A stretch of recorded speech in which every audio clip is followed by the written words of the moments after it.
Good afternoon and welcome. Thank you for joining us today for the Stronger Connections Grant Program Applicant Conference.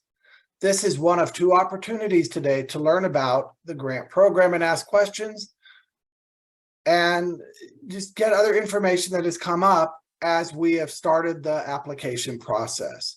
We have a lot of information to cover today, so we're going to jump right into this program. My name is Hank Weichert. I am the Director of Student Supports Implementation and the Director of Supportive Schools at TEA, and I will be your host today.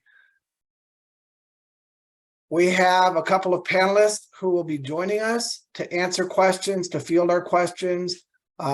Sitting in our panel right now are Ashton Millett, who is our Texas State Coordinator for AWARE 2.0, Tammy Genke, who is our State Coordinator for AWARE 1.0, and Scott Irwin, who is our Competitive Grant Unit Manager. Conference is being recorded today and will be posted to the Grant Opportunity webpage. There are two controls that may be useful to you during this webinar.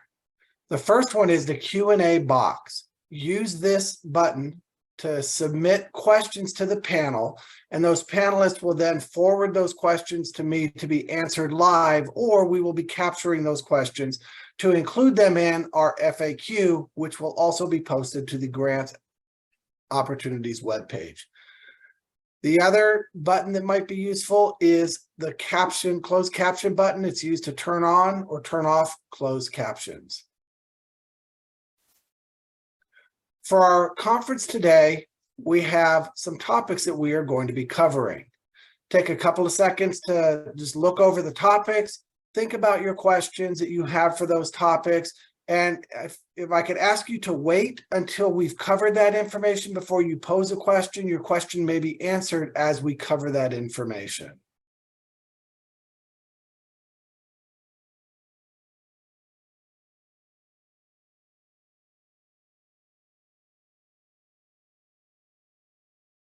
I'm going to start the webinar today with some background information. The Stronger Connections Grant Program was born out of the work from the Bipartisan Safer Communities Act, which was sponsored by Texas Senator John Cornyn. Due to increasing concerns for school and community safety, and following the tragedy in Uvalde in May of 2022, Senator John Cornyn really advocated for resources to implement changes in schools and communities to make them safer. And he shepherded this legislation through the legislative process, and this act was passed in June of 2022. The act provides funding for several services for students in schools across the nation. These include school-based mental health, 21st Century Community Learning Centers, or Texas ACE programs, school safety resources, and increases to access to mental and behavioral health services through telehealth services. In addition to supporting school-based mental health and extending support services to students beyond the regular school day and addressing and promoting school safety, funding was provided to the Department of Education to establish a grant program to provide services to students to improve physical and psychological safety. Texas received $93 million of that allocation for this program. So the focus of the Stronger Connections program grant for our state is to implement changes in school systems to promote safe and healthy students, engage stakeholders to work together as partners in improving supports for students. By improving work with stakeholders and providing the supports that students need, school systems can establish supports and structures that result in students who feel safe, supported, and connected. And these activities include the activities to support safe and healthy students, partnerships with families and educators and the community, and a school community in which students feel safe, supported, and connected. This aligns with the work of the Supportive Schools Division to provide supports that promote readiness by focusing on how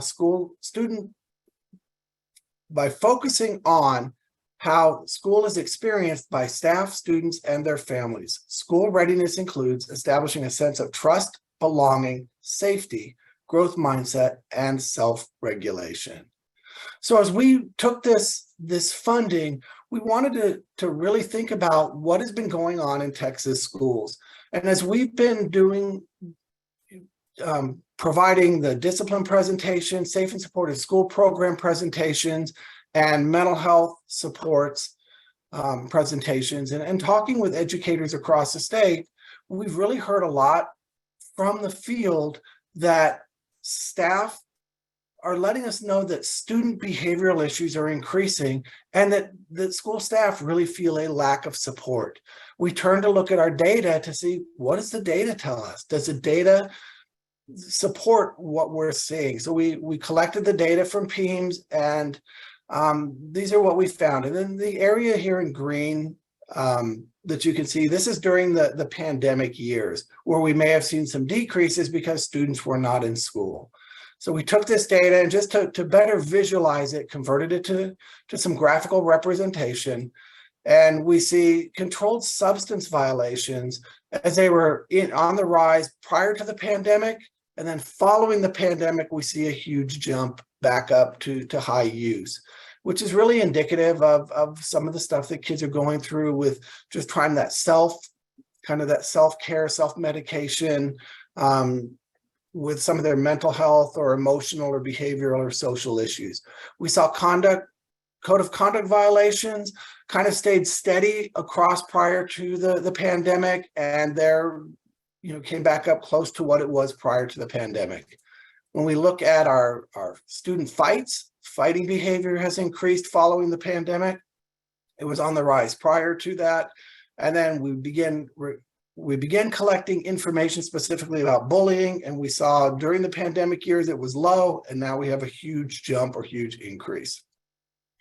We also wanted to look at our behavior threat assessment data to see what kind of threats were being reported on campuses, how many threats were being assessed, and how many of those threat assessments resulted in students being referred for support. So we have, again, a graphical representation of the behavioral threat assessments, and we're seeing increases in the last year following the pandemic years that threat assessments or threat reports have increased, threat assessments have increased, and there have been some increases in students receiving mental health supports.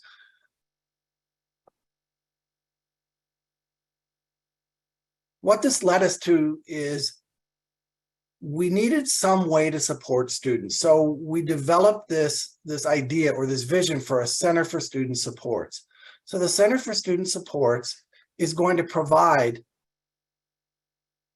a statewide infrastructure to support the needs of students and the school community. Part of the Stronger Connections grant funds that we received in Texas are going to be used to establish this center at one regional ESC. This center will be responsible for developing and implementing the infrastructure to provide training, resources, and support to the other ESCs and to LEAs. The goal of this center is as follows. It's to promote systemic change in the way that school districts address the needs of students by providing safe, inclusive, and supportive learning environments, resulting in improved academic achievement and mental, behavioral, emotional, and physical health and well-being for students. So the way that the center is going to do this is the center is going to develop a student support program that will address improvements in school climate, promoting the development of student relationships with peers and with staff, promoting the building of trust between other students and staff, promoting the sense of safety and belongingness. The student support program will also develop a student support team structure that provides proactive and preventative supports, as well as responsive interventions that address the mental, behavioral, emotional, and physical health and wellness, and promote self-regulation and a growth mindset in students. The center will also establish an advisory group to provide input and feedback on the development of the student support program to ensure that it meets the needs of campus leaders, school staff that work directly with students, the staff that support schools, parents, and students. And students will be part of this advisory group as it's appropriate based on their age level. And then the third thing that the center will do is it will be working with UT at Austin, which will serve as our research and development arm for the center. It will leverage work that is already being done in the field to promote positive school climate, engage school staff, engage parents, families, and students, and provide interventions and supports to students and their families. The Student Support Center will include content and training that improve school climate and implement a student support structure, a data collection instrument that will monitor and analyze school climate and student support trends, the alignment of behavior threat assessment reviews and outcomes with the student support team structure. To do this, the center will develop a support network through ESCs to provide support and coaching to school districts that are awarded this grant,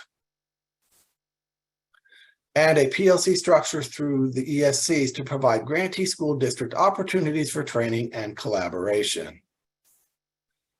And it will align current training and support work streams that currently exist within the ESCs to the student support program that is being developed. So I see that there are a couple of questions that have come in. Tammy or Ashton, are those something that would be appropriate to be addressed at this time? These questions have to do mainly with the center itself. So you want me to ask now or? I'm sorry, I missed what those were. Okay, so these are questions that are directly related to the Texas Center for the Student Services. So, for example, they want to know, is applying for this part of the grant mandatory, where they have to, I guess, be connected to the center, and knowing about the curriculum that the center is going to, the curriculum material or programs that's going to be implemented by the center. Will they be able to review that before they submit their application? Okay, I think those are good questions to answer now. The application period for the Texas Center for Student Supports just closed. So those applications, there were 6 ESCs that applied to serve as the Texas Center for Student Supports. Those applications are currently under review, so that selection has not yet been made. Once that selection has been made, once that grant has been awarded to the ESC, their grant program will begin on July 1st. From July 1st through December, they will be working on developing and creating all of the resources, the content for this program. So this won't be available prior to the due date of July 18th for this application. So our school districts will be applying for this grant program without actually having access to that. But they can review the information that was just covered about the Texas Center for Student Supports, as well as look at the LOI that is posted for the Texas Center of Student Supports on the Grant Opportunities webpage. They can find the information to which that center will be working toward and those outcomes in that program. Okay, and then another question is, of course, they want to know if the center will issue guidance or program details before the application is due, because again, it's another question as far as how do they knowing exactly how much to budget for staff, contractors, and those kinds of things. Yeah, I think when we look at this, the student support program, and I'll be covering that kind of in the next section, is going to be a comprehensive program that is developed by the center, and school districts will we'll likely need to budget some money for staff for some training. There are some allocations that go back to, and those are in the program guidelines, allocations that go back to the center and to their regional ESC. This program will be run through that. But when applicants are applying for this grant, they need to look at and really look through these program guidelines, the assurances for it, and the outcomes. That'll give them a good idea what we're looking for with this student support program. And again, reviewing what the center is going to be working on.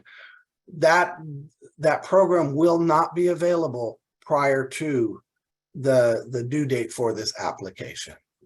So why don't I go ahead and move on to the information about the student support program. And maybe that'll answer some of the questions that our applicants have. So we'll look at the purpose of this program. There are really two main foci for the student support program. The first is to improve school climate and address student relationships with peers, with staff, to develop trust with between those people, give students a sense of safety and a sense of belongingness to the classroom community and the school community. And that's really looking at how students are connected to their school and their classroom and the people that are in it. And if we address that, that's going to result in students who feel safe. They're provided with this safe environment, this inclusive environment, and a learning environment that is supportive. The other purpose of the program, the other focus of the program is to provide a student support team structure that provides proactive and preventative supports, as well as responsive interventions that address mental, behavioral, emotional, physical health and wellness, promoting self-regulation and a growth mindset for students. So we're really looking at addressing two main components within the school. One is overall school climate, and the other is how students are supported through that student support team structure. So the student support program will address school climate with strategies and supports that are embedded in what teachers and leaders do and school staff do every day. We're not looking at developing something that is added to teachers' workload. We want something that is done just as part of your everyday work for campus leaders, for anybody that's working with kids on the campus. So we're looking at student relationships and trust with each other and with staff, student sense of belonging in the classroom and school community, student feeling of emotional, physical, and social safety, where they feel safe and comfortable taking appropriate academic risks and social risks, where they can connect with the other kids and really open those learning experiences for students. Research and experience in the field has shown that when students are connected and feel safe and trust the adults and peers in their school environment, negative behaviors that we saw in some of that earlier data decrease. So that is really, our overall aim is to improve how school students and staff are experiencing school and reduce those negative type behaviors. So how will the student support program support this change? The center will develop training and instruments to analyze school climate and bullying, provide training, coaching, and support to analyze school climate data, to provide professional learning and coaching to support the development and implementation of plans to address school climate, and training, coaching, and instruments to collect and analyze data regularly throughout the school year to monitor improvements in peer and staff relationships, student sense of belongingness, trust, feelings of safety, and improvements in self-regulation. Staff will also be trained to recognize and identify mental health behavioral, emotional, physical health, and wellness needs of students, to be able to implement Tier 1 universal instruction and supports that address mental health, behavioral, emotional, and physical health and wellness of students, and develop referral pathways that support that school staff can access to provide students with responsive and effective supports and interventions to meet the needs of students through Tier 2 and Tier 3. The center will also develop a case management system that supports and monitors the efficacy of the supports and interventions that are provided to students, and establish partnerships or provide the resources to allow school districts to establish partnerships with local community, county, and statewide organizations to support identified student needs, and align the student support activities with the interventions and supports that are developed by the behavior threat assessment team following a threat assessment. Additionally, the center will engage parents and families by providing parents and families with opportunities to participate in student supports at home, by providing that training and coaching so that LEAs can establish partnerships with parents and families to promote understanding of the universal supports provided to students, involve parents early, as well as throughout the entire student support process, and that school districts can serve as that resource to parents and families for mental, behavioral, emotional, and physical health needs.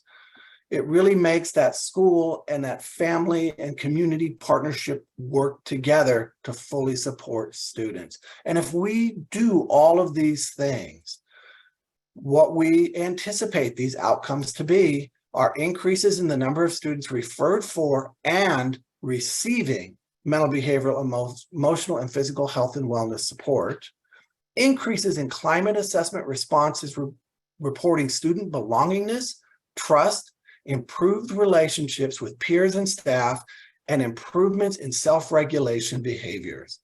And we will also see decreases in student absences, behavioral referrals, removals from class, and exclusionary discipline. And finally, we will see decreases in incidents of harmful, threatening, and violent behavior. So we had asked prior to this webinar that if there were any questions about the program as applicants got started, that they submit those. I've included some of those in this part of this webinar presentation. So the first question is, can my district create our own student support program and work with the Texas Safety Center for Student Supports? The answer to that question is no. School districts cannot create their own program. This program will be created in conjunction with the work of UT Austin Institute for Excellence in Mental Health and the UT Austin, the Behavior Science and Policy Institute. Both of those organizations or entities are working in the field of supporting students and improving school climate and improving supports and resources to students. And working together, they will be using their research and best practices, developing the content and the program for implementation in the school. So school districts that are awarded this grant will be required to implement the program developed by the center. Second question was, my district has a program that we want to implement using grant funds. Can we include costs associated with the program in the budget?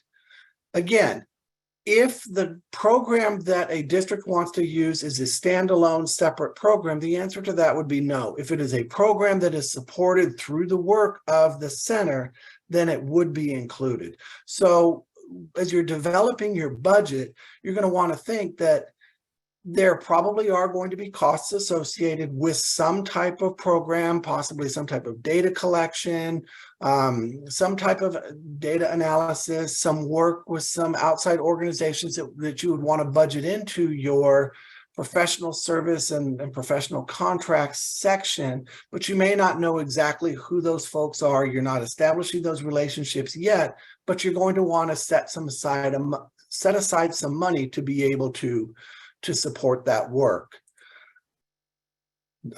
Next question is, where can I get information about the Texas Center for Student Supports referenced in the program guidelines? We've covered it a little bit here in the section prior to the student support program. You can also review the LOI guidelines, the program guidelines in the LOI for the Texas Center for Student Supports. So the information is available in both of those places. And then as we get questions, they will also have be included in the FAQs and provide some answers to those questions. The final question that I received with this is, must elementary, middle, and high schools feed into one another, or may they be members of different feeder patterns? If the district has multiple high schools, multiple middle schools, and multiple elementary schools, the schools that are selected for inclusion in the program do not have to be within one feeder pattern. It really is going to be based on the needs, the local needs that are determined through the district's assessment, and the applicant will put into their application the process through which they're going to use to select the campuses that will participate. So that's part of the application process, and it does not require school districts to be only in one feeder pattern.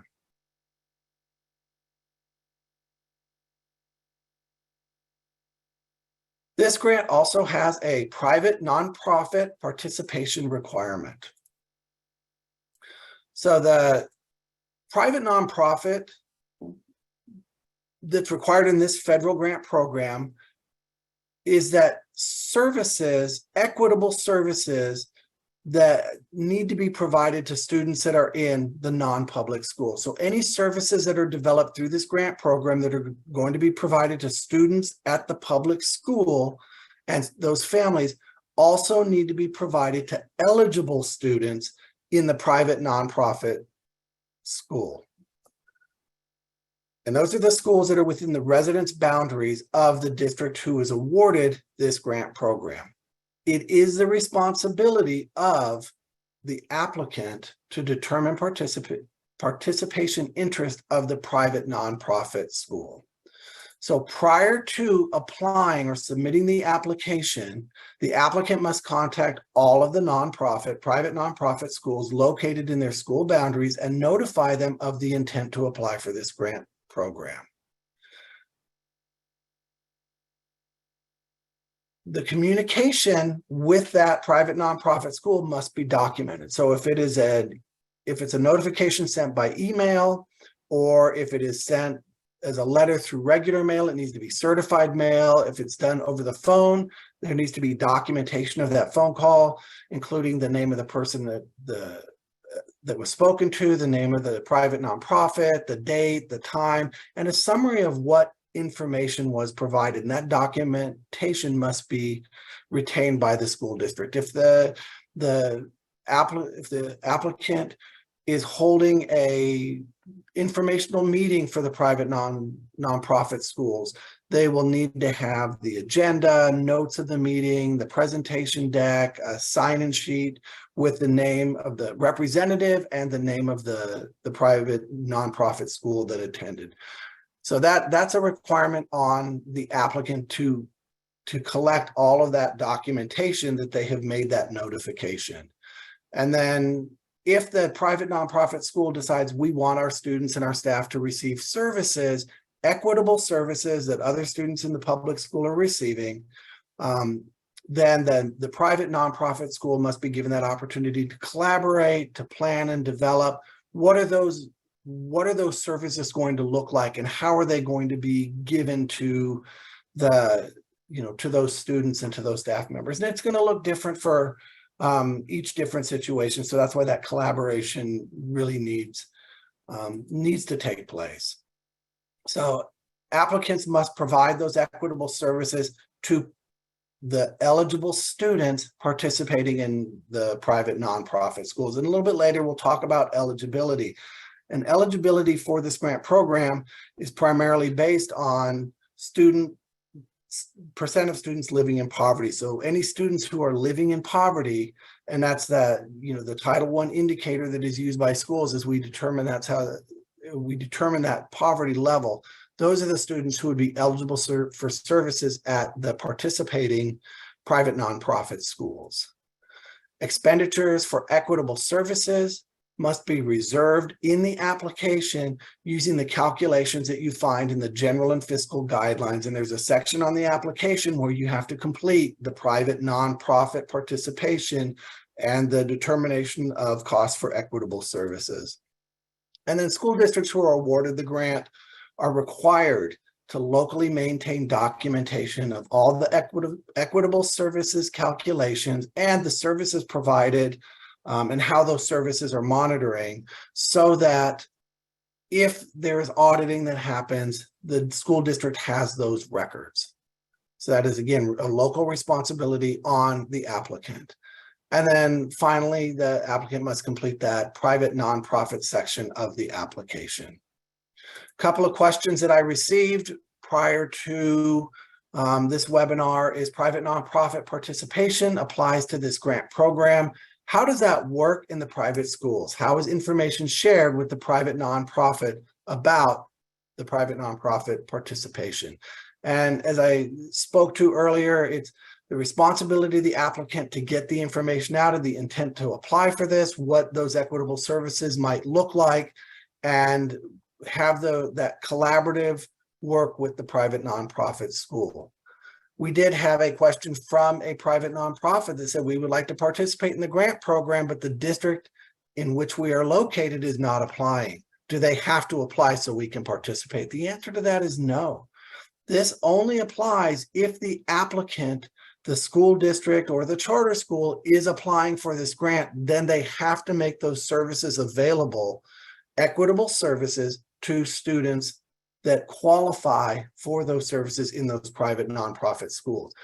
There's not the inverse. It doesn't require a school district to apply so that a private nonprofit can get this. So a school district does not have to apply on behalf of a private nonprofit if they were not going to apply on their own. And Tammy, I see that there aren't very many questions. I just wanted to pause and see if there were any questions regarding anything that was covered that could be answered quickly. There are no questions related to the private nonprofit requirements. There are questions regarding, the number of campuses that was asked in the last webinar. Is it limited to 3? And can they share resources with those campuses that are not a part of the grant? Okay, so I can go ahead and speak to that in the program, and we'll speak to that again a little bit later when we talk about some changes that we've made to the program. One of the changes that we made is for the small school districts, for those with 10,000 or fewer students. There were some districts that don't have 3 campuses, or they don't have an elementary and an intermediate middle school and a high school. So they don't have all 3 levels. So we've removed those as requirements, so that if a school district only has 1 school or 2 schools, then they only have to serve 1 or 2. It does not make them ineligible to apply. If they only are an elementary school district and they have 3 elementary schools, then they still have the 3 school requirement, but it would be all 3 elementary schools. For larger districts that have multiple schools, maybe 5 schools or 6 schools, the requirement is for 3. A school district could implement this program in those other campuses, but there will be some additional costs to school district local funds. It cannot be 100% covered through this grant program. This grant program is really for those three schools, so that they are very well supported and make sure that they have all of the resources that are needed. However, that doesn't mean that if there were some staff that were hired that could be providing some additional support at another campus, it just could not be to the detriment of the students on the 3 campuses that are identified. So there can be some resource sharing, but there will also be some additional costs to the school district to provide that, if they wanted that equivalent level of services support, to be able to do that at other campuses in the district. I think one question just came up about the private nonprofit requirements. So they want clarification that the private nonprofit students, in order for them to be eligible, do they have to also be the economically disadvantaged? They have to be eligible students, yes. They have to be economically disadvantaged students. And to clarify that the private nonprofit school can decline services. That is correct. That is all. Okay, so in the application can be found on the TEA Grants Opportunities webpage, and on that page, there's a link here for it, and there's also the QR code that'll take you to the page to search for it. And you search for it by typing in Stronger Connections, and it'll give you the Stronger Connections grant program. Currently on the page, the program guidelines, application part 1, eligibility list, the notice of intent to apply, and the reviewer information forms are there. We are going to be adding an errata that is going to, and I'll address that in a little bit in this webinar, that's going to be some changes to the program guidelines and the application to allow some flexibility for some of our smaller school districts. And there was also another part to use of funds that I did make an adjustment to.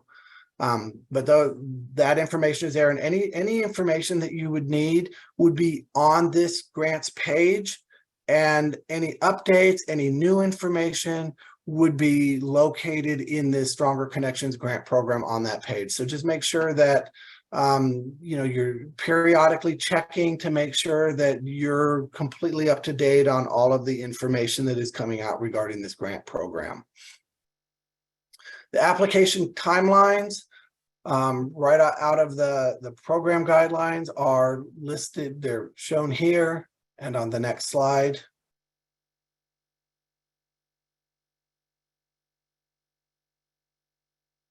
The important date is the first one here, July 18th at 11:59. That is when this application is due. The due date will not be extended. If your application is not in by July 18th at 11:59 p.m. Central Time, it will not be accepted. Notice of grant award is November 10th. The grant funding period begins November 15th, and the grant ends on November 30th. Couple of questions that we had about the application. Where can I find the request for application RFA to apply for this grant? It's on the grants opportunity page. I'm not a grant writer. Can you help me with my application? TEA cannot provide assistance in developing an application. We can help you find the grant on the grant page. We can point you to the resources that are located on the grant page. You'll be asked to refer back to the program guidelines, to the application, to the grant, the general and fiscal guidelines, but TEA cannot provide assistance in developing your grant application. Where can I find my CDN and my UIE for my district to apply for this grant? The county district number, CDN, and the UIE number are required for the grant application. You should be able to get that from your business office. Your business office should have your UEI number. It's kind of like a taxpayer ID number for grant programs. And my district has an enrollment of 10,000 students or fewer and is eligible for funding between 850,000 and $1 million. I'm creating a budget using percentages based on that amount. Can you provide guidance or feedback on creating a budget for my grant program? Again, TEA cannot assist in developing budgets or completing the application, so we cannot provide the feedback or input on creating that. What we can tell you to do is make your best estimates on what you think it is going to cost to implement this program. Again, going back through the guidelines, what is this program requiring you to develop? What are the outcomes? What are the assurances that you are required to commit to through this grant program? Go back and look at the LOI for the Texas Center for Student Supports. Look at what the program is going to look like. Review this webinar. This deck will also be available on that application page. You can go back through and look at the information about the student support program. So all of this information is what you're going to use to develop your budget, to develop your responses to the application questions. The application has a section for requesting grant funds. Is there an estimated amount I need to work with, or do I just enter the amount that I anticipate my district will need? Again, it's the same question It's what you anticipate you're going to need to implement this program. My district has a high school that serves only freshmen. Would this be considered a high school for purposes of this grant? Yes, it would be considered a high school. In the previous webinar, we had the question, how do we classify schools? What's an elementary school? What's a middle school? What's an intermediate school? So typically for elementary schools, we're considering anything with pre-K kindergarten students up through 4th grade or 5th grade, depending on your district structure. An intermediate is typically a 5-6 or a 4-5-6 school. Middle school is typically a 6-7-8, or if it's considered a junior high, it would be a 7-8. And then high school is anything 9th grade and above, where you're earning credits toward a high school diploma.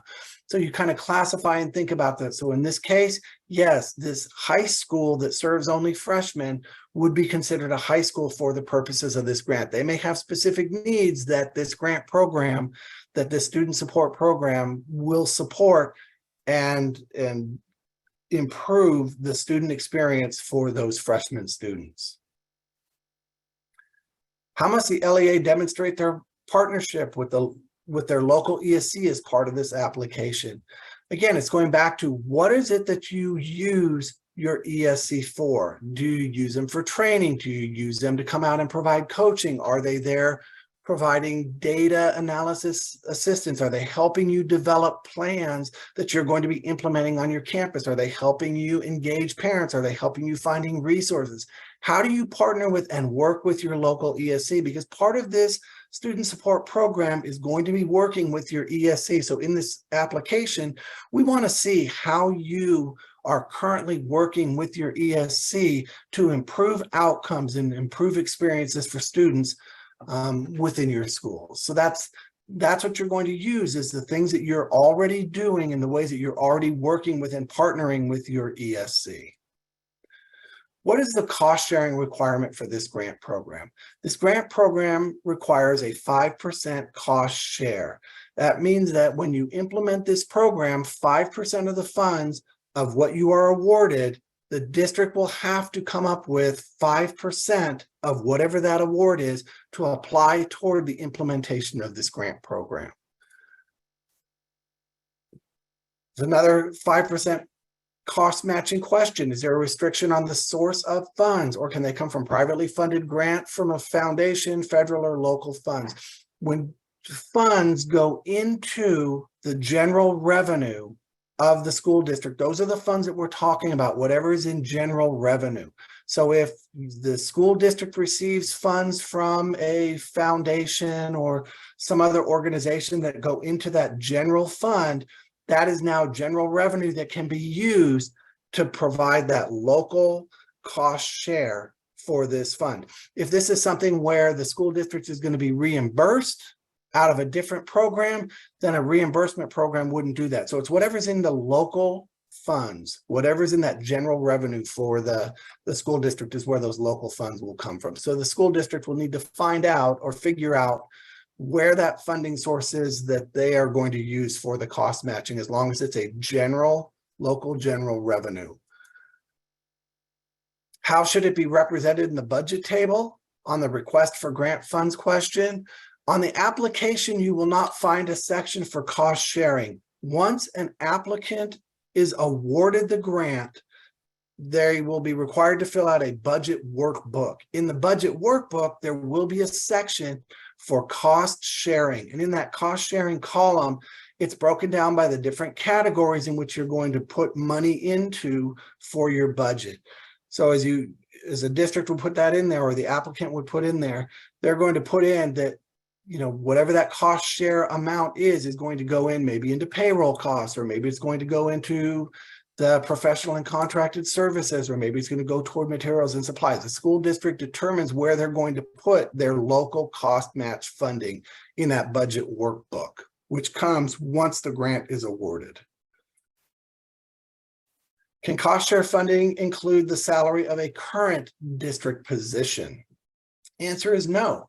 If it's a current district position, then the grant funds would be, because this funding, the cost sharing, has to be toward the new program. And this is a supplement, not supplant. So if it's an existing current district position, then that position's funds cannot be considered the cost share. It has to be a new position or new work that is solely for this grant program. So it would be new funds that are being applied to that position.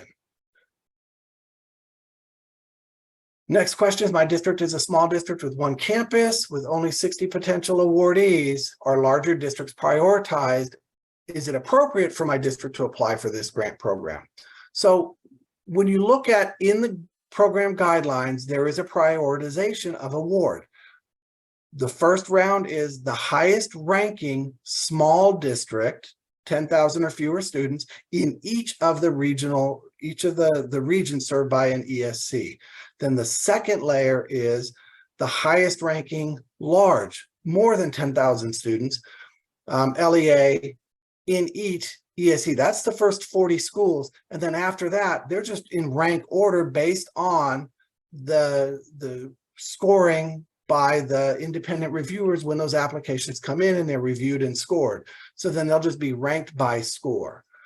Is it appropriate for my district to apply for this grant program? Only your district can determine if this is something that they want to apply for. So that level of appropriateness is for you to determine. But every public school district and open enrollment charter school is eligible if they're on the eligibility list. Do I need to complete and submit the reviewer form? An applicant being accepted is not contingent upon the applicant submitting the reviewer form. However, we need enough reviewers for these applications to be reviewed. Every application has to be reviewed by 5 separate reviewers. So if we don't get enough reviewers submitted or recommended on the reviewer forms, then it is going to take longer for us to determine who these awardees are for these grant applications to be scored. So the reviewer form is important because it gives us more reviewers that can be able to review these the applications. Next question is, can you provide a suggested profile for who should serve as a reviewer to help applicants identify appropriate individuals? Reviewers really need to have some experience and familiarity with how the school operates, what happens at the school, how do students experience school. So we're looking at folks that have some experience in one, do they have experience in engaging parents, family members, to get them to partner in improving the student experience at school, improving student outcomes? Does an individual have experience evaluating student need, in providing interventions and supports and monitoring outcomes? Does an individual have any experience in improving school climate, improving peer relationships, reducing discipline incidents, improving student attendance? Somebody with that type of experience would be appropriate as a reviewer. Somebody that has experience in implementing school-based mental health supports for students. Somebody who maybe serves on the behavior threat assessment team, understands the process, providing supports and interventions for students to address student need. So it's really somebody that has any of these different types of experiences working with improving the experience for kids. And those are the kind of those 5 areas that we're looking at. Somebody that has experience in it, doesn't have to be in all 5, just in one of those, that they have experience working with the school and really kind of understand what this grant program is working to achieve is what we want. So when they review the application, they have some understanding of what a good applicant looks like, what a good project would look like that is being proposed in that application. And then the next question is, we acknowledge that the awarded funding ranges from $850 to $1.5 million, depending on school population. Can TEA clarify if schools with less than 10,000 students must apply for at least $850,000? So this is something that we're making a change in through the errata process. We've recognized that some of our smaller school districts, really that $850,000, it would become a burden for them to really figure out how do we really account for all of this money that we would be given. We really don't need this much. So we don't want districts to feel like they have to be wasteful in money. We're saying, use what you think you're going to need. If you're a really small district and you only need $500,000, then that's what you're going to put. If you have fewer than 3 schools, or if you have, you don't have the 3 levels of schools. So it's going to allow smaller school districts to be more appropriate with determining how much funding they need. So for eligibility, school districts and open enrollment charter schools that meet the TEA definition of high need LEA are eligible to apply for this program. And TEA has identified high need as high numbers of students living in poverty. And then the other one is high number of students living in poverty coupled with students who recently experienced a natural disaster or traumatic event. And the pandemic would include that the traumatic event. So we're looking at school districts that have students living in poverty at least 40%, and then that same student living in poverty at least 40% and experienced a natural disaster or traumatic event. There's an eligibility list on the TEA Grants Opportunity webpage. If you go to that page and you find the Excel book for the eligibility list, you click on it. Up in the upper right corner, there's a search feature. You just type in the name of your district and it'll populate the list. If your district is on there, your district is eligible. Some questions that came in. It was about the 3 campuses. If we don't have an elementary, a middle, and a high school to support, and we can't meet the assurance of supporting the 3 campuses, are we still eligible? Again, we made this change through an errata process. So the district will be able to apply. They will be eligible even if they don't meet these qualifications because we're changing them on the application. So if a school district does not have 3 campuses, they are still eligible to apply if they're on the eligibility list. I think the next two questions are about how do I find out if my district is eligible? You'll be on the eligibility list. And then the final question in this section is, it's about the minimum award is much higher than we would need. Again, we've removed that restriction by removing the floor. So school districts are eligible if they're on the eligibility list. The next question is, if a school districts are not on the eligibility list, can they still apply? We understand that this grant prioritizes high need communities, but we saw where districts affected by the pandemic. Again, it has to do with the eligibility or the high needs defined by TEA was high number of students living in poverty, as well as LEAs with high percentages of students living in poverty where students recently experienced a natural disaster for the pandemic. So it has to have both conditions, the experience the pandemic and high number of students living in poverty. So you have to have both of those conditions being met. If you're not on the eligibility list, then the district is not eligible to apply. The allowable use of funds, these are the allowable use of funds that are in the program guidelines. Through the errata process, we are adding capital outlay to allowable use of funds. Districts can use funds for capital outlay as they are defined in the general and fiscal guidelines that are attached to the grants programs. To qualify for capital outlay, a district will need pre-approval from TEA. So TEA pre-approval for capital outlay purchases. And then the unallowable use of funds are the ones that are listed here are in the program guidelines, so you can refer back to those. I did remove capital outlay because we are taking that out as we update and revise the guidelines. We're changing that over through that errata process. So question about use of funds, what happens to the grant funds if my district does not expend them by September 30th, 2025? If they are not expended by the end date of the grant, the district loses those funds. TEA will get those funds back, and then TEA will have to then return unused funds to the Department of Education for whatever use they would have for that. So we will have to return funds. So there's that process. So those funds need to be used and expended by the end date of this. There will be no extensions on this grant program. How can a school district develop staff and do the work when they can't hire until November 15th? The district is going to have to determine how they're going to do that. The funding is coming on November 15th.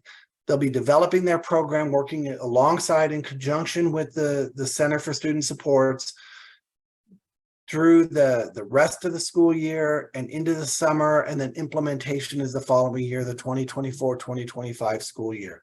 So there'll be some time planning and some other work time that a district will need to do that. There are no pre-award costs, so they cannot pre-hire for this. So maybe looking for folks middle of the year. I know that's difficult, but that would be the soonest that a district would do that, would be after the November 15th start of grant. Under allowable expenses, the stipends for non-employees.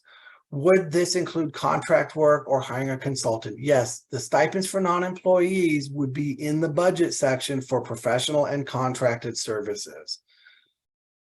And the next one, can my district hire a clinician licensed in drug and alcohol treatment to provide group and individual counseling as an intervention? Specific licensure to provide drug and alcohol counseling is not required. However, training is required. So a district can hire somebody who is licensed in drug and alcohol treatment, and they can provide counseling services if that is the intervention that the student support team has identified for someone to do that. They don't have to hire people with specific licensing. It doesn't preclude them from having that person if that is the best person that the district has found for that particular intervention.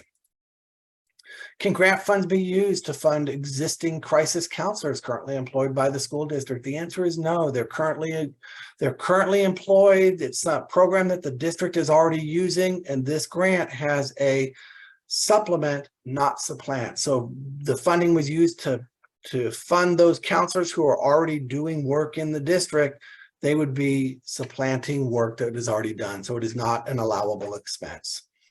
My district is not allowed to use funds from this grant program or if my district is not allowed to use funds from this program to support projects that we want to implement, where can we find other grant programs or funding for the project? Our recommendation would be to review all of the grant opportunities on the grant opportunities webpage to see if there are other grant opportunities that the projects that you would want to support fit within. There may be other organizations that are offering grant opportunities as well. So you may want to look into other organizations that provide grant opportunities. And can grant funds be used to fund presenters, mentors, and a mentor program to our school to promote safety, sense of belonging, support transitions to middle and high school? So for this one, if this is part of something that is developed through the Center for Student Supports, if this is part of the program, is the mentoring and the safety promotion through these presenters coming in or mentors coming in, those would be allowable expenses if they are aligned to that program. The transition supports, it really depends on what your school district is doing. I think that there's another question here that was very similar, that it talks about end of year to middle school and high school. Those end of year, beginning of year transition programs, many districts already do those. So if that's a program that you're already doing, again, the supplement, not supplant would apply to this. You wouldn't be able to just do a transition program that maybe like a freshman academy to get kids ready. Most high schools already do that. So that would not be the type of program you could do if it's something that the district, if it's something that is different, that is aligned to what is coming out of the Center for Student Supports, then it would be allowed for those purposes. This is a hiring question. My district needs to hire staff to implement the student support program with November 15th date beginning. It'll be difficult to hire staff at that time. Can we hire staff now when they're available and then fund the position if awarded the grant? Again, there is no pre-award cost for this. So no, you would not be able to hire now and then back fund that position. And if a district hired using local funds for that position, and then that person was doing certain work, whatever work that they would be doing would then have to be transferred to somebody else to perform those functions, so that this person could be transferred into a newly created position for the student support program. So you cannot hire now and then pay for the position out of funds that you receive in November. And then this last question is, can you provide some ideas on how funds can be used? Again, TEA cannot provide you with input to help you develop your application to decide how do we want to use these funds? How do we think you should best use these funds?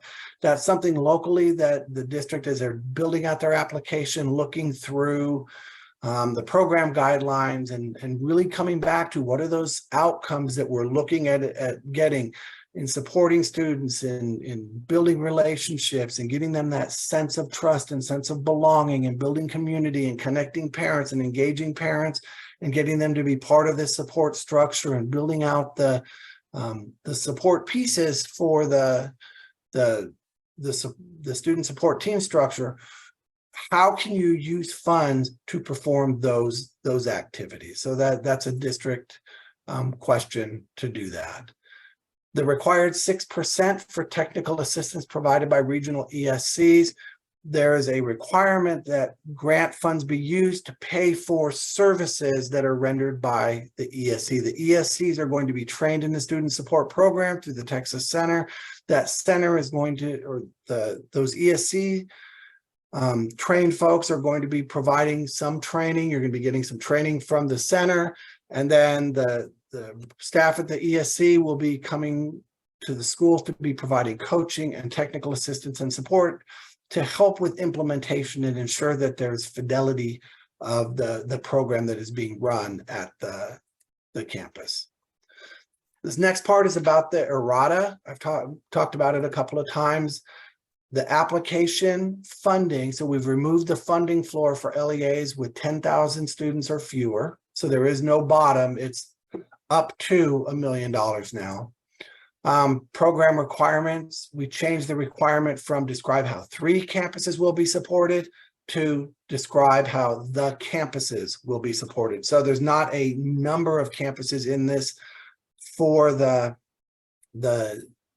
smaller school districts. If a school district has 3 or more campuses, then it still will be describing 3. If they have an elementary, a middle, and a high school, it'll be describing the 3 of those. And that's in the assurance piece, that it talked about the 3 campuses, and it talks about elementary, intermediate, middle school. We change that if the district does not have those campuses.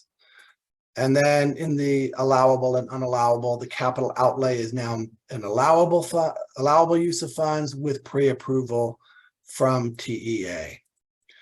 In the errata also is information about the application. There will be a new application posted to the Grants Opportunity webpage. So if you've already downloaded the original application, you will need to download the new one and just transfer all of the information over.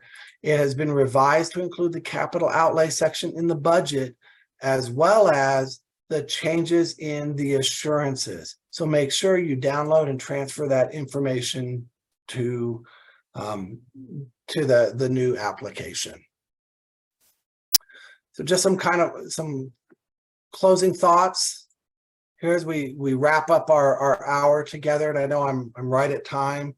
I just want to bounce through this real quick. This is a great opportunity for school districts to improve the student experience at schools, to really give them that opportunity, give schools the opportunity to really support kids, to help build some of those skills and some self-regulation and some resilience, and build some trust and belongingness to students in the schools, and really improve their feelings of physical and psychological safety, to let them take those appropriate academic and social and emotional risks, and really improve that overall experience for students.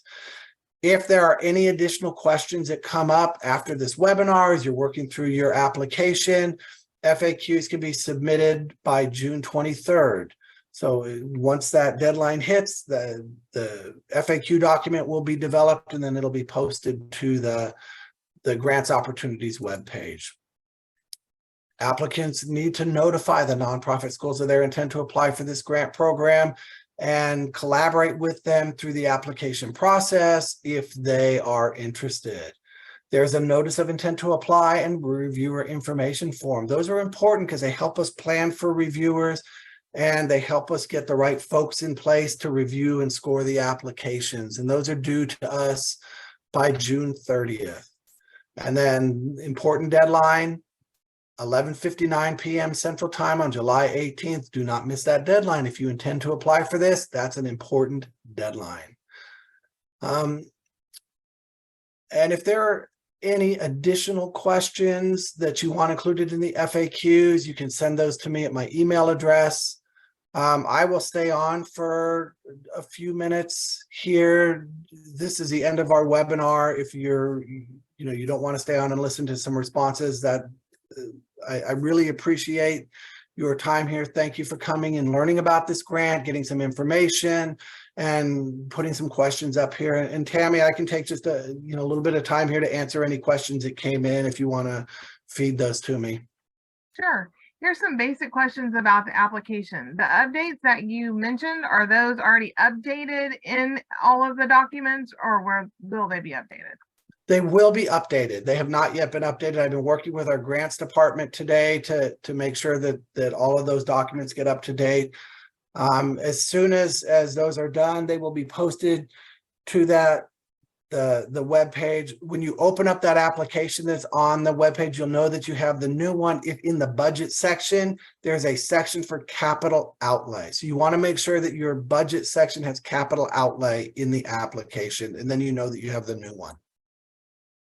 Okay, another question says that the current application on the website says part 1.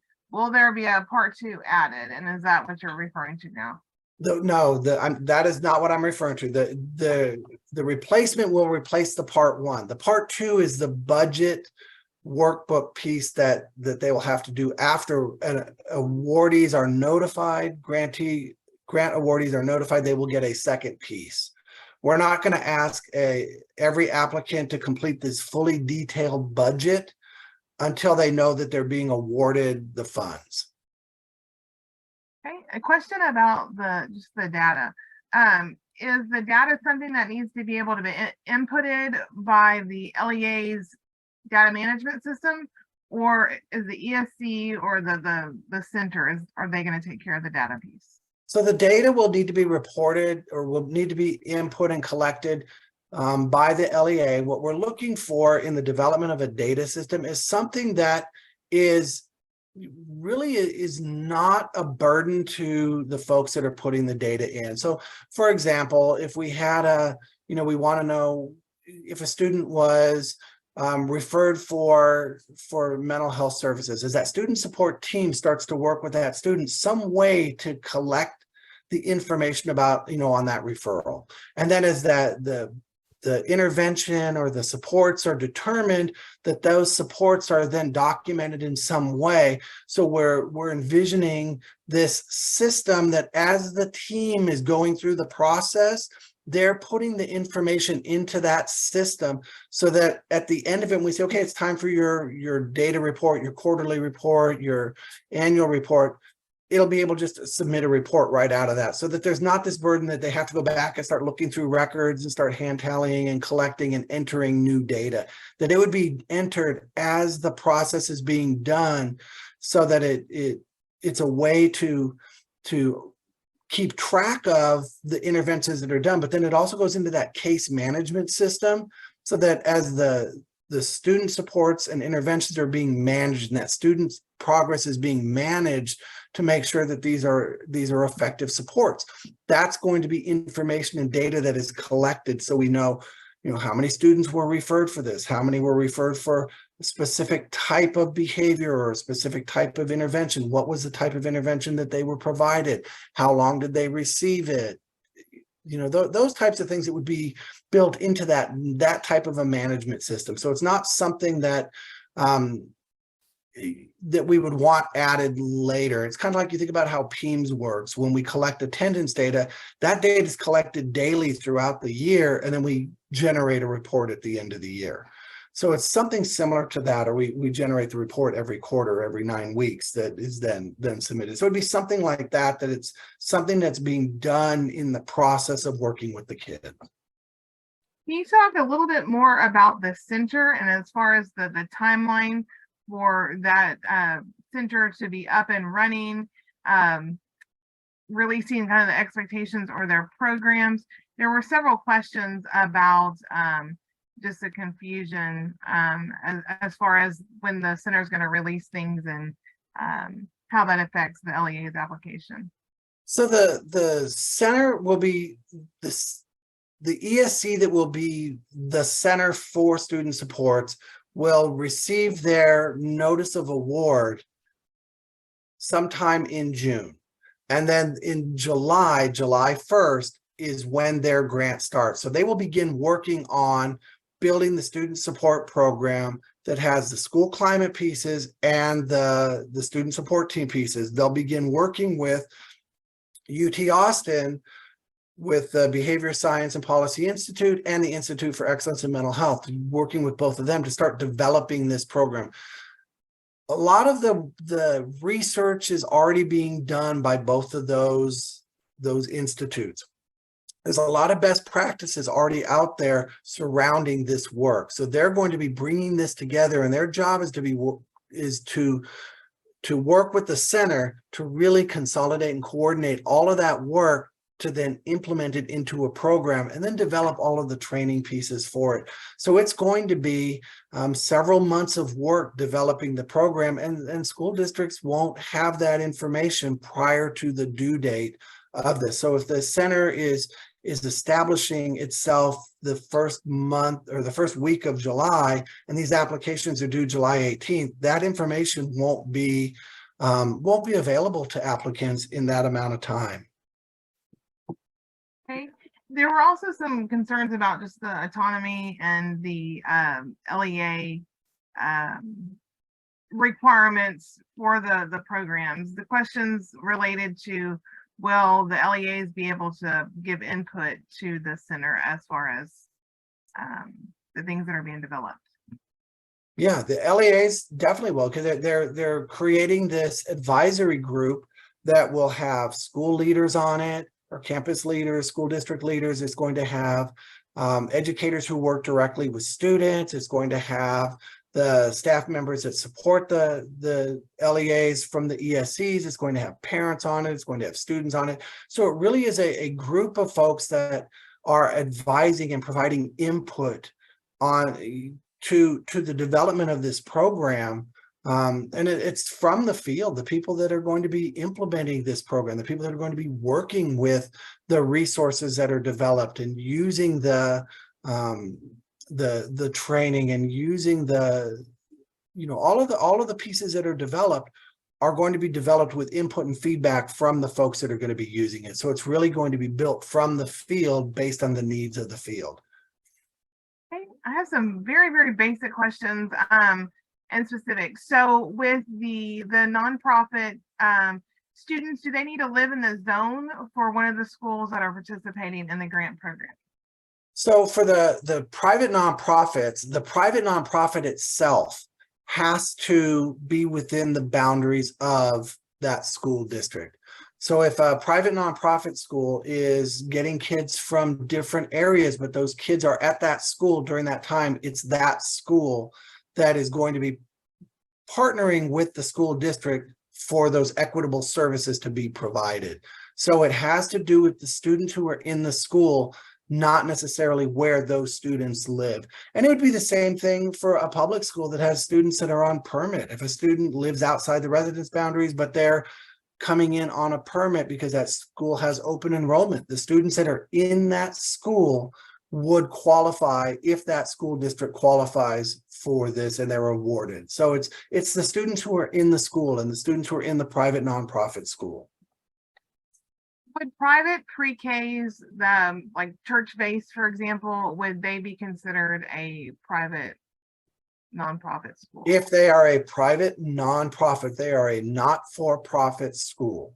So it's hard to answer that because I don't, every program is built on whether or not they're designed to make a profit for the folks that are running the program or not. So a church-based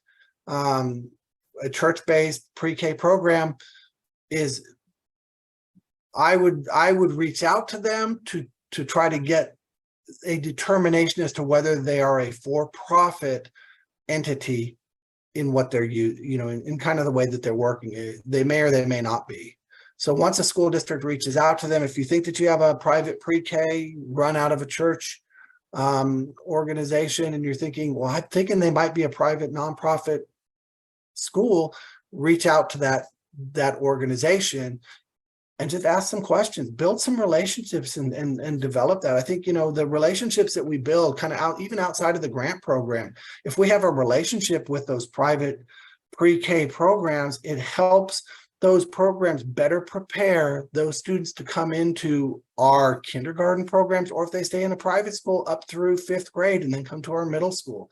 Having that relationship and that partnership with those schools that are within our boundaries help make our education experience better for all of our kids, whether they are in our public schools or they're in our private schools. So I think that's, reaching out to that particular organization to find out if they are a for-profit or if they are a nonprofit. If they are a nonprofit, then they would qualify if they have eligible students. Hey, can the purchase of technology be included in the grant? Meaning maybe mental health programs, one of them was social emotional health, those kind of technologies. Can that be purchased in the grant? Yeah, I think that's a great question. I think it really depends on how that technology integrates with what else is happening through this student support program. So as we talk about that tier 1 universal instruction, is this something, because remember, we talked about this program really wanting this to be integrated and embedded in what students do every day, with what staff do with students every day. How do we make this not this separate thing that we have to do in addition to what we're already doing? So we don't want to create, this program that we're going to go purchase so that our kids go to a computer lab and go and do this. That's not the intent of this program. It really has to be integrated and aligned with what is happening through the Center for Student Support. So I think that, it's a difficult question to say yes you can or no you can't, because it has to be aligned and integrated with that work. I think there's a little confusion with the involvement of the ESCs. Some are asking if their ESC did not apply for the center grant, can they still apply for this grant? Yeah, absolutely. They again, another great question. Even if the ESC that serves your region did not apply to be the center, to the application for the center was that ESC that wanted to host the Texas Center for Student Supports for all of Texas to build that statewide infrastructure. They are going to be supporting the other ESCs.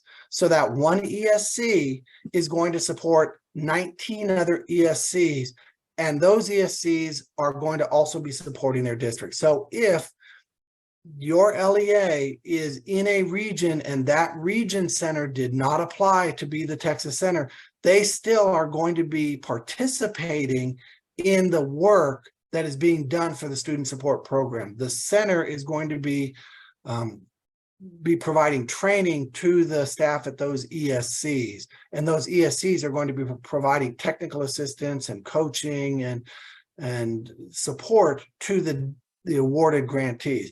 So if you remember, in the application priorities, how we're prioritizing our selection of applicants, the highest ranking small 10,000 or fewer district in each region served by an ESC. So that's 20 districts. And then the large districts, more than 10,000, the highest ranking in each region served by an ESC. So that's 20 more. So every ESC is going to have at least 2 school districts. If a large and a small in every district apply, they will have at least 2 districts that they will be supporting.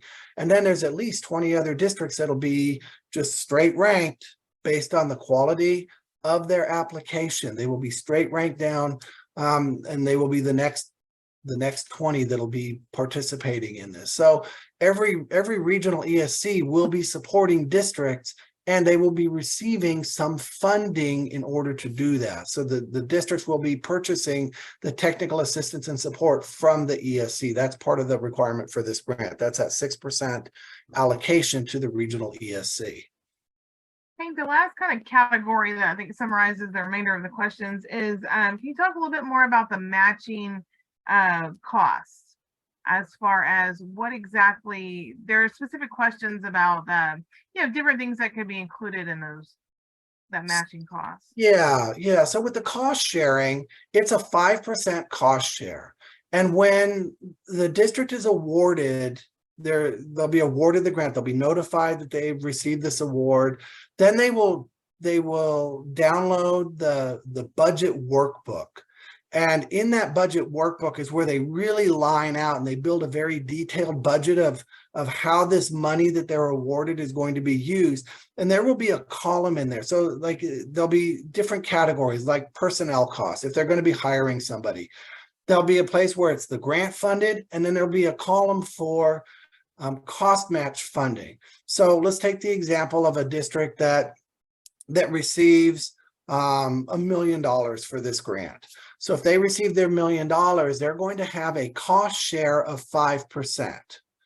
So their 5% will be, what'll that be? I don't know. I'm trying to do math in my head and it's not working. Let's see. So that 5% would be what, $50,000 that they would have to allocate.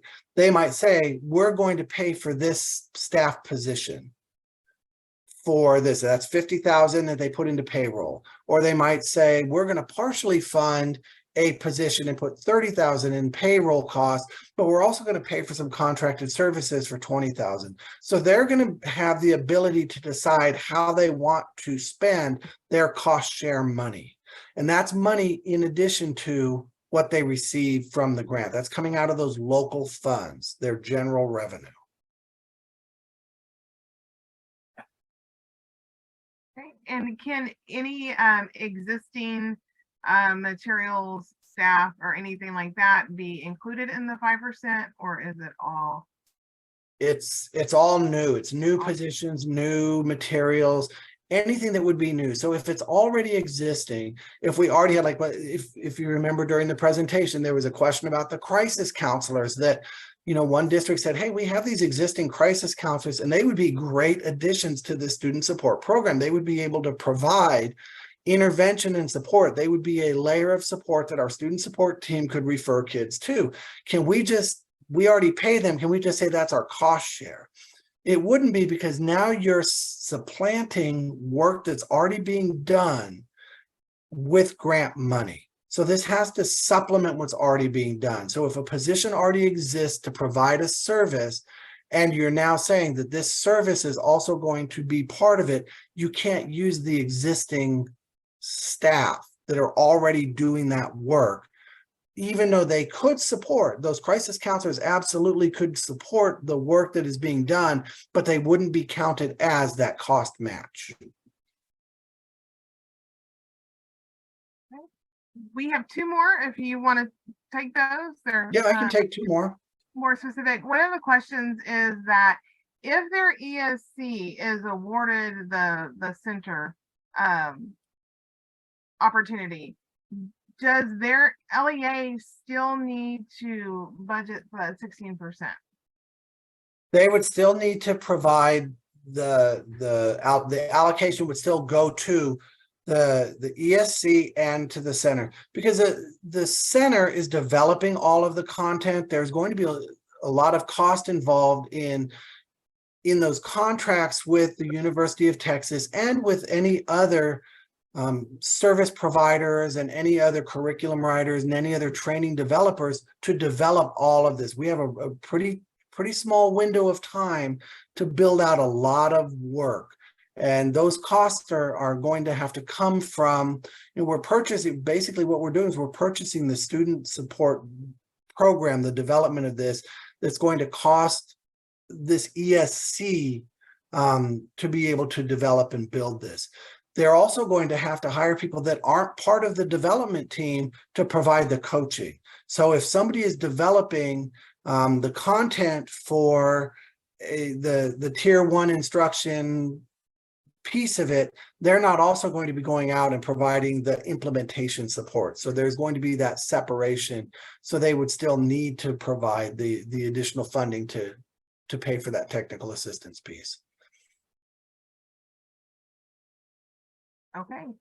We still have a few questions coming in that are new. I don't know if you want to take those, Hank, or let's go with 2 more minutes and see. We'll go to 3:30. Okay, so this one has to do with sustainability. Do you see this grant opportunity to continue for sustainability of new programs and new staff purchased within this grant's awarded funds? So that's one of the jobs that the Texas Center for Student Supports will be working on, is that sustainability piece.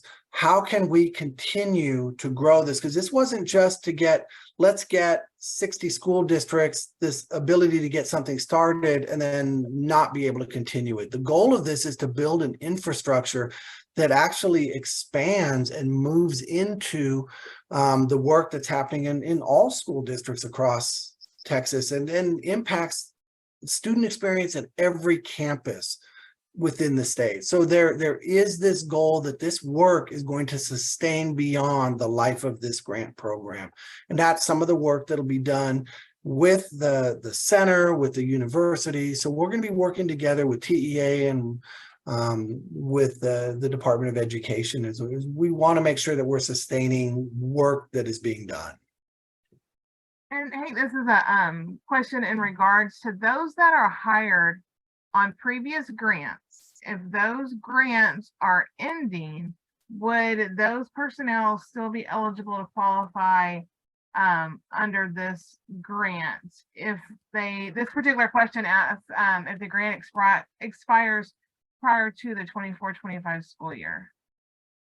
Yeah, if the grant expires, so if a person is working in a certain grant, like a certain grant position, and that grant is expiring, that work stream is ending.